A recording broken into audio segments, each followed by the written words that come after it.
She arrived at Valamont not as a guest, but as a storm long overdue. The wind tugged at her cloak like a whisper from the dead. The stones beneath her boots bore no welcome. No servants bowed, no trumpets sounded. She walked alone. The guards at the palace gates didn't question her. They recognized the seal in her hand, but not the name on her tongue. That was fine. They would learn it soon enough. Her name was Ilara. Her mother was the queen. Valamont was a kingdom tucked between the sea cliffs of Denmark and the mist-heavy woods of old Prussia. A place where power passed from bloodline to bloodline, where secrets rotted under marble floors, and loyalty was rarely more than ceremony. It was a kingdom carved by tradition, and it did not forgive disruptions. Ilara had been a disruption from the moment she was born.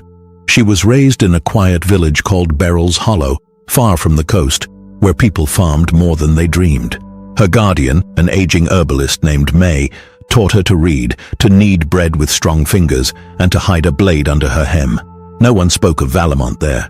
No one dared. But Ilara dreamed of towers, of questions that never got answers, of a woman with grief behind her smile. That woman now lay dying. The queen's chambers were dim. The scent of lavender could not hide the closeness of death. Queen Lysandra lay like a ghost among silk pillows, her crown now little more than memory. "You came," she whispered, eyes barely open. "I did. Too late to know me," the queen murmured, "but just in time to take what's yours. I didn't come for that." "No," said the queen, her lips trembling, "but you must leave with it. The throne is empty. My council is filled with wolves, and there is no heir. But you—" Silence. "They made me give you up," Lysandra said, tears catching in her throat. "I wanted to fight, but I was 18, foolish, and in love with a man who could never be king. They forced me to say you died in the night, but I watched from afar, always." Ilara stepped closer, heart pounding. "Who was he?" "Your father." A faint smile. "A scholar. He taught me poetry and how to lie without guilt." The queen took her daughter's hand, pressing something into her palm. "My signet. You'll need it before they try to bury you too." Moments later, the queen drew her final breath. The fire hissed. Somewhere down the corridor, bells rang once, then fell silent. The council convened before dusk. Lord Cedric was first to rise, voice like cracked stone. "We mourn our queen, but let us not insult her memory with fantasy. She had no child." "She had one," Ilara said, stepping forward. Her voice was steady, though her hands trembled behind her back. "You just didn't see her, or chose not to." Gasps rippled. "And what proof have you?" Lady Imogen sneered. "A convenient tale and a face we don't know." Ilara opened the queen's journal and placed it on the table. Inside, a royal vow signed with the king's seal. Dated, hidden, real. Chancellor Darren squinted, then paled. "It's her signature." And his Cedric rose again. "She's an imposter." "I was hidden," Ilara said, "because the truth was dangerous. But now that the queen is gone, I will no longer remain quiet." "And what do you know of ruling?" he barked. "I know what it means to survive." That night, courtiers whispered like frightened birds. The queen's death was fresh, but scandal tasted sweeter than grief. In the library, Ilara stood alone, rereading her mother's final letter. She didn't hear the footsteps until a voice spoke behind her. "You don't look like a queen." She turned. A young man leaned against the archway, arms crossed. His tunic bore the colors of House Cedric. "Prince Thalen," she said. "You know me, then. I know your father's voice carries more venom than sense." He smirked. "And yours carries more fight than fear. You might last longer than I thought." "I intend to," she said, closing the book. He didn't move. "You believe you'll be accepted?" "No," she said. "I believe I was born for this." He studied her for a long moment, then nodded. "Maybe that's enough." The next morning, Ilara walked the palace halls under heavy stares. Some curious, some cold, most confused, but she walked with her chin high. She passed portraits of kings, none of whom smiled, past servants who lowered their eyes. Every step felt like a test, and every test she met with silence. At noon, Cedric convened the court. A crown was brought forth, a throne made ready. "We cannot afford chaos," he declared. "Let the queen be honored, but let her son be crowned." "But she had no son," a voice cried. The chamber doors groaned open. Ilara entered in a gown of ash-gray silk. The queen's signet shone at her throat. Sir Corwin flanked her. "By the Queen's hand and the King's vow, I claim what is mine." Cedric's face darkened. Thalen stood. "I yield." "What?" Cedric shouted. "She is the rightful heir," Thalen said. "If the crown demands truth, then let us begin there." The court erupted, but Darren lifted the royal seal. "The law is clear, and she bears the mark." Cedric lunged, too late. Guards restrained him. His scream echoed off the stone. Elara sat upon the throne. No music played, no petals fell. But she was crowned all the same, not as a daughter, but as a storm. The day after her coronation, Elara woke before the bells. She dressed without a maid, combed her own hair, and drank cold tea alone. There was no joy in being queen. Not yet. Only silence. Outside her window, the palace courtyards bloomed with lilies. Inside, it bloomed with suspicion. They bowed when they passed her now, but not from respect, from habit, from fear. She'd learned the difference in Beryl's Hollow. By mid-morning, she sat in the Eastern Council room alone, except for Corwin and 2 scribes. The others had been delayed, all of them, except Cedric, who entered last, his footsteps unhurried, his face calm. "Your Majesty," he said, bowing, "you wear the crown well." Elara met his gaze. "And you wear your patience like a mask." He smiled, but his eyes did not. "We are a kingdom that fears change. Perhaps now it needn't." "That depends," she said, "on whether it fears truth more." For the next 2 weeks, Elara listened more than she spoke. She reviewed taxes, revised contracts, read laws that hadn't been enforced in decades. She did not sleep much. When she walked the halls, whispers followed like dust in a shaft of sunlight. Lady Imogen hosted a banquet in her honor. No toast was raised, but the wine flowed freely, enough to loosen tongues. "She looks like a mother. She walks like a servant. I heard she was raised by a witch in the woods. She'll marry someone. They always do. Someone. Someone the court could control. Someone pliable." Cedric raised a glass across the table. "Your Majesty must be weary. Only of voices that sound like knives." He laughed gently. "I've heard steel is the easiest language for a kingdom to understand." That night, in the quiet of her chambers, Elara stood before the fire. Corwin entered without knocking. "Your Grace, there's something you should see," handed her a sealed letter. The wax bore Cedric's crest. Inside, 1 line. "A kingdom is only as strong as the man who steadies its queen." She didn't flinch, didn't burn it, just folded it back and said, "He moves too soon." Corwin hesitated. "What if he already has?" She stared into the flames. "Then let him. Let's see what sort of man he sends." He arrived 3 days later. Lord Tristan Vane of House Edel. Younger son. No fortune, no title beyond his name, but handsome, clever, and freshly returned from a 3-year diplomatic tour in the East. He bowed low when he met her. "Your Majesty, I'm at your service." Elara studied him. "Is that your voice or Cedric's?" He smiled.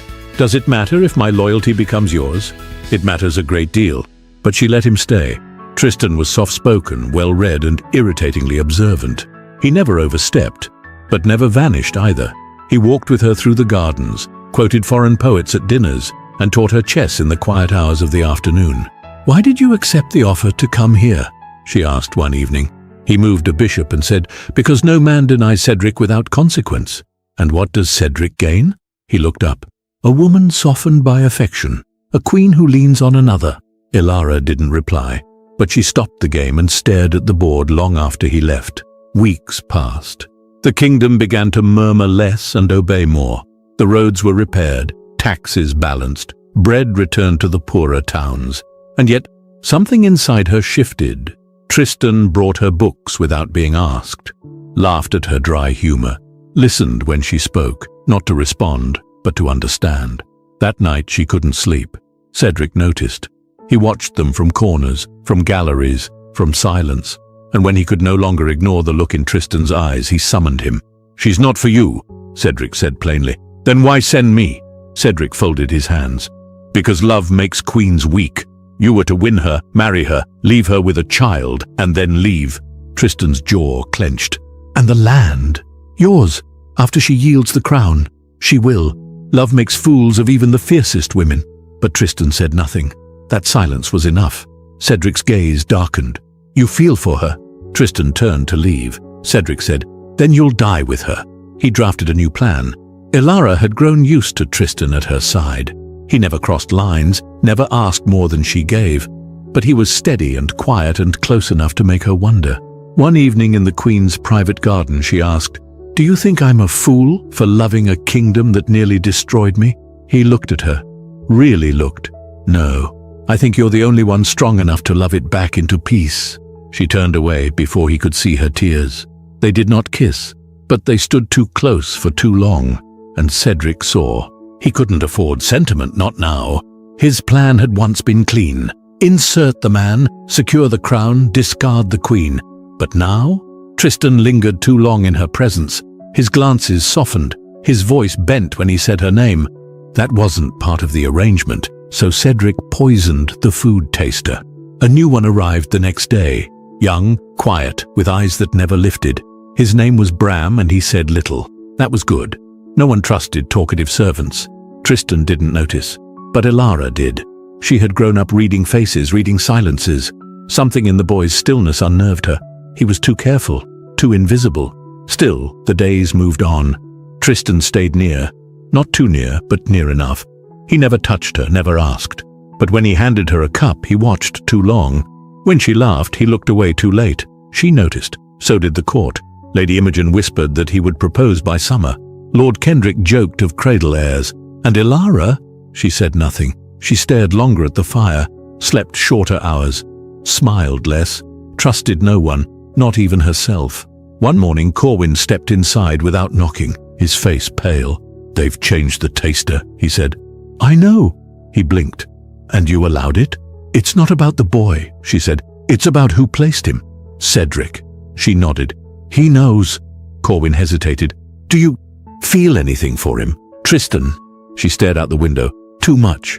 That night, dinner was quiet. The meal came late. Bram stood still in the corner. Ilara's cup was poured first. Tristan reached for it. "No," she said. "Let it sit." He paused. "Is something wrong?" "Answer a question," she said, truthfully. He nodded. "Why did you come to me?" Silence. Then, "Because Cedric promised me land and a future, and because I was nothing." She didn't look away. "And now," he stepped closer, "now I would give it all back." She picked up the cup and set it aside.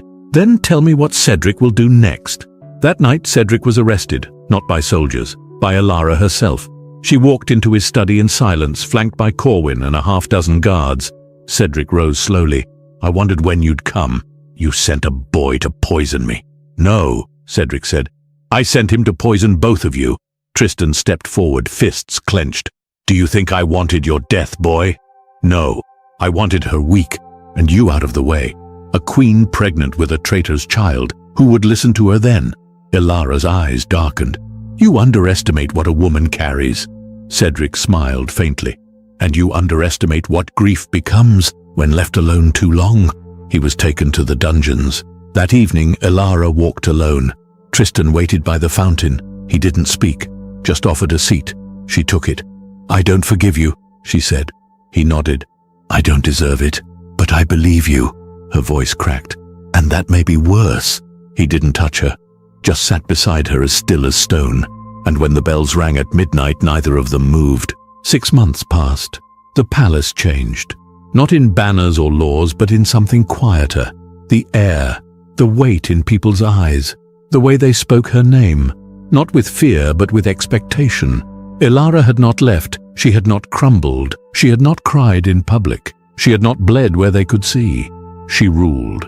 Cedric remained in the dungeons, though some nobles urged mercy. Others begged for execution. Ilara gave neither. "Let him sit," she said. "Let time do what steel cannot." And as for Tristan, he left. Not in disgrace, not by force. He asked to go, said he needed to reclaim the name he'd tarnished, said, "When I return, I want to be a man who deserves your trust," without earning it through lies.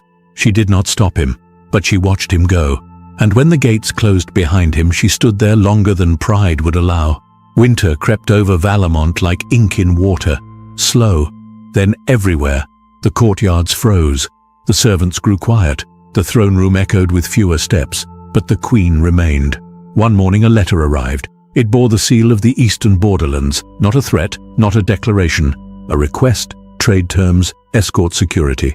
Elara read it twice. It was not signed by a diplomat. It was signed, Lord Tristan Vane, Regent of Eastmark.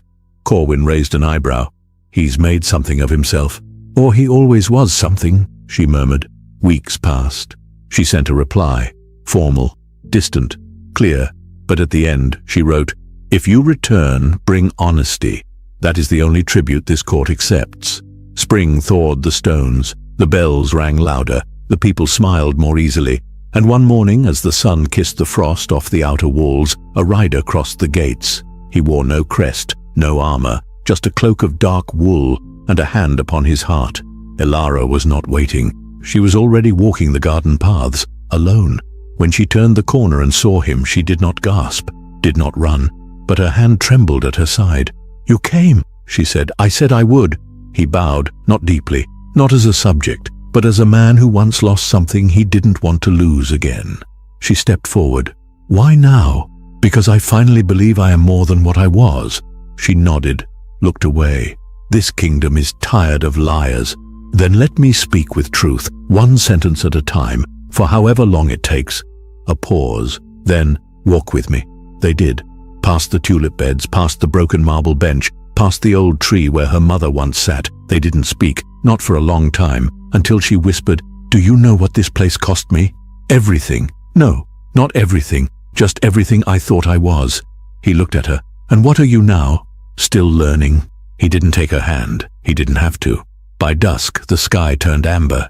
A servant approached. "Your Majesty, the council is waiting." She nodded, turned to Tristan. "Will you stay?" He met her eyes. "Until you send me away, or I grow old waiting for your hand." She almost smiled. "Then stay." They walked back into the palace, shoulder to shoulder, no fanfare, no coronation, just a queen, and the man who dared love her honestly.